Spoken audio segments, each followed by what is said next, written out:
दोस्तों आज के इस वीडियो में हम माइक्रोसॉफ्ट एक्सेल के बहुत ही कमाल के फीचर फ्रीज पेन्स के ऊपर बात करने वाले हैं कि फ्रीज पेन्स क्या होता है, किस तरह के डेटा में इसे यूज किया जाता है, हमें कब इसे यूज करना चाहिए, इसका शॉर्टकट क्या होता है। फ्रीज पेन्स के एक एक स्टेप को अच्छे से कवर करेंगे, तो वीडियो को बिल्कुल भी मिस मत कीजिएगा दोस्तों। बहुत ही कमाल का वीडियो रहने वाला है। इस वीडियो को देखने के बाद फ्रिज पेन्स से रिलेटेड आपका कोई भी कंसर्न नहीं रहने वाला, इस बात की गारंटी मैं देता हूं आपको। तो चलिए बिना टाइम वेस्ट किए सीधे अपने टॉपिक की तरफ चलते हैं। तो जैसा कि आप मेरे कंप्यूटर स्क्रीन पर देख रहे होंगे, मैंने एक डमी डेटा यहाँ पे बना रखा है।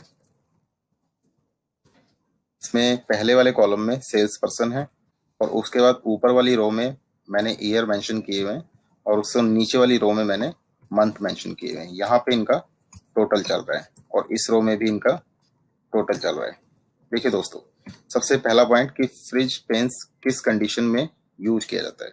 आप देखेंगे कि ये जो मेरा डेटा है ये काफ़ी छोटा डेटा है, जो एक्सेल की वर्कशीट में मुझे एक ही स्क्रीन पे दिख रहा है। ठीक है, तो मुझे यहाँ पे इजीली पता चल रहा है कि मेरे जो सेल्स पर्सन है, अगर मैं किसी भी सेल्स पर्सन की सेल देखना चाहूँ तो किस किस मंथ में उसने कितनी सेल की है, उसका total number of sale out क्या है, उसका पूरे ईयर का सेल आउट क्या है।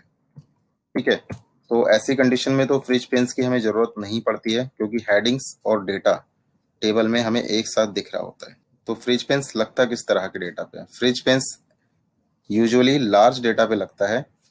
चलिए एग्जांपल देखते हैं। ये देखिए, ये मेरा डमी डेटा था, छोटा डेटा था, जो वर्कशीट में इजीली मुझे व्यू हो रहा था with sales person name, with their months, with their total number of sale out of years.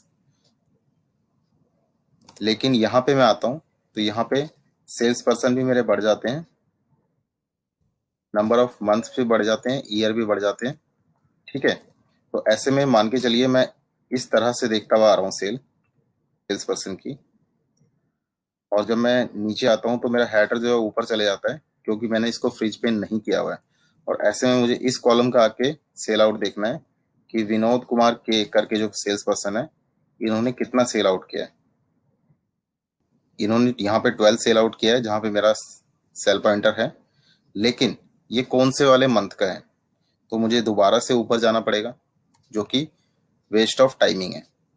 तो फ्रिज पेंस क्या करता है? फ्रिज पेंस हमारे हेडर्स को, चाहे वो रॉ का हेडर हो चाहे वो कॉलम का हेडर हो, एज पर आवर रिक्वायरमेंट उनको फ्रीज कर देता है। और उन हेडर को फ्रिज करने की वजह से हमें डेटा को अंडरस्टैंड करने में ईजी हो जाता है। तो चलिए हम फ्रिज पेंस किस तरह से लगता है इसके ऊपर बात कर लेते हैं। अब मान के चलिए, मुझे जैसे मैं सेल्स पर्सन देख रहा हूँ यहाँ पे, सेल्स पर्सन देखने पे मेरा ऊपर जो रॉ वाला हेडर है वो चले जा रहा है। तो उसको मैं किस तरह से फ्रीज कर सकता हूँ? तो मान के चलिए मुझे पहली रो जो है वो फ्रीज करनी है अपने डेटा की, तो वो मैं किस तरह से कर सकता हूँ? मुझे व्यू पे क्लिक करना होगा, उसके बाद में फ्रीज पेन्स पे क्लिक करना होगा और यहाँ पे देखिए ऑप्शन है फ्रीज टॉप रो। अगर मैं इस पे क्लिक कर दूंगा तो मेरे डेटा में आप देखेंगे एक थिन लाइन बन के आ जाएगी रो पे, ये आ रही। ठीक है, मैं इस डेटा को नीचे स्क्रॉल करता हूँ तो आप देखेंगे मेरी जो पहली रो है वो फ्रीज हो चुकी है। इसी तरह से मैं राइट साइड में सेल्स पर्सन की सेल को मंथ वाइज एनालाइज करता हुआ जा रहा हूँ। लेकिन जैसे ही मैं आगे बढ़ता हूँ राइट साइड में, तो मेरे सेल्स पर्सन के नाम लेफ्ट साइड में स्क्रॉल हो जाते हैं। तो अगर मैं चाहूँ तो मैं अपने फर्स्ट कॉलम को भी फ्रीज कर सकता हूँ। उसके लिए मुझे क्या करना होगा? यहाँ पे फ्रीज फर्स्ट कॉलम पे क्लिक करना होगा। जैसे ही मैं फ्रीज फर्स्ट कॉलम पे क्लिक करूंगा, आप देखेंगे यहाँ पे एक थिन लाइन रिफ्लेक्ट हो चुकी है फर्स्ट कॉलम के बाद। अब मैं अगर स्क्रॉल करता हूँ राइट की तरफ, तो मेरा पहला वाला कॉलम बिल्कुल फ्रीज रहेगा और मैं इजीली सभी सेल्स पर्सन की सेल को रिव्यू कर पाऊंगा। ठीक है दोस्तों, जो फ्रीज पेन्स ये लगे होते हैं, चाहे वो रॉ पे लगा हो चाहे वो कॉलम पे लगा हो, इनको हटाने के लिए यहाँ पे एक ऑप्शन होता है अनफ्रीज पेन्स। आप इस पे क्लिक करेंगे तो फ्रीज पेन्स हट जाएगा। और अगर आपके डेटा में कोई भी फ्रीज पेन्स नहीं लगा हुआ है और आपको फ्रिज पेंस लगाना है, तो दोबारा से यहाँ पे आएंगे तो अनफ्रिज पेंस की जगह आपको फ्रिज पेंस लिखा हुआ मिलेगा। आप फ्रिज पेंस लगा भी सकते हैं दोबारा से। अब बात कर लेते हैं फ्रिज पेंस को थोड़ा सा और एडवांस लेवल पे ले जाके। देखिए कभी कभी क्या होता है, हमें सिर्फ फर्स्ट रो या फर्स्ट कॉलम ही फ्रीज नहीं करना होता है। हमारा डेटा कुछ इस तरह से होता है कि ऊपर की 3-4 रोज में हेडिंग होती हैं इस तरह से मैंने यहाँ पे बना रखी है। और कॉलम्स में भी 1 से 2, 3 या 4 कॉलम्स तक भी हेडिंग्स जा रखी होती हैं। तो हमें रिव्यू करना होता है 2 से 3 रोज और 2 से 3 कॉलम या 4 कॉलम्स को एक साथ। तो ऐसे में हम फ्रिज पेंस किस तरह से लगाएंगे, क्योंकि जो अभी तक जो फ्रिज पेंस हमने डिस्कस किए हैं वो किए हैं फ्रिज टॉप रो और फ्रिज फर्स्ट कॉलम। ठीक है, अब हमें पहला रो और पहला कॉलम ही फ्रीज नहीं करना अपने डेटा में। हमें फ्रीज करना है कि मेरी जो ये इतनी रोज हैं ये फ्रीज होके आ जाए, प्लस में ये 2 कॉलम्स फ्रीज होके आ जाए और मेरा डेटा यहाँ से चले। अब ऐसे में मैं स्क्रॉल कर रहा हूँ, चाहे मैं राइट की साइड करूँ चाहे मैं डाउन की साइड करूँ, तो क्योंकि मैंने फ्रिज पेंस नहीं लगाया हुआ है तो मेरा हेडर भी मेरे कर्सर के साथ में बॉटम या लेफ्ट चले जाएगा।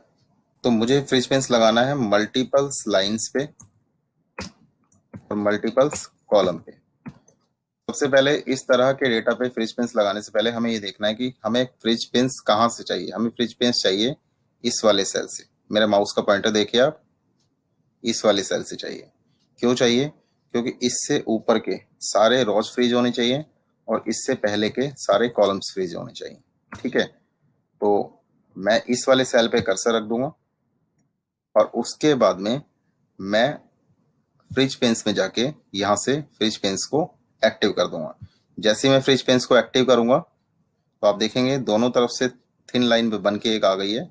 ये वर्टिकल थिन लाइन आ गई है, ये हॉरिजॉन्टल थिन लाइन आ गई है। ठीक है, अब मैं डेटा को डाउन करूंगा तो भी मेरा हेडर नहीं जाएगा और राइट स्क्रॉल करूंगा तो भी मेरा हेडर नहीं जाएगा। अब बात करते हैं दोस्तों फ्रिज पेंस के शॉर्टकट की। मुझे बार बार यहाँ पे जाके फ्रिज पेंस माउस के थ्रू लगाना पड़ रहा है। अगर मैं ये टाइम अपना बचाना चाहता हूँ तो फ्रिज पेंस लगाने और हटाने दोनों का शॉर्टकट एक ही होता है दोस्तों। जैसे कि अभी आप देख रहे हैं स्क्रीन पे फ्रिज पेंस लगा हुआ है। ठीक है, अगर मुझे ये फ्रिज पेंस हटाना हो अपने वर्कशीट में से तो मुझे सिंपली अपने कीबोर्ड से प्रेस करना होगा Alt+W+F। जैसे ही मैं Alt+W+F करूंगा मेरे डेटा में से फ्रिज पेंस हट चुका होगा। ठीक है दोस्तों, और दोबारा से मुझे अगर लगाना है तो मुझे दोबारा से प्रेस करना होगा अपनी कीबोर्ड से Alt+W+F। जैसे ही मैं Alt+W+F करूंगा फ्रिज पेंस लग चुका होगा। शॉर्टकट भी मैं आप लोगों के लिए शेयर कर रहा हूँ यहाँ पे। Shortcut of freeze panes Alt+W+F, shortcut of freeze panes of Alt+W+F। जैसे कि मैंने आपको बता ही दिया है कि फ्रिज पेंस को लगाने और हटाने दोनों का शॉर्टकट सेम ही होता है। नेक्स्ट वीडियो में मैं आपके लिए लेके आने वाला हूँ कि न्यू विंडो या स्प्लिट विंडो का यूज कैसे होता है और किस तरह के डेटा में हमें इसे यूज करने की जरूरत पड़ती है। चैनल के साथ जुड़े रहने के लिए धन्यवाद। मिलते हैं नेक्स्ट वीडियो में।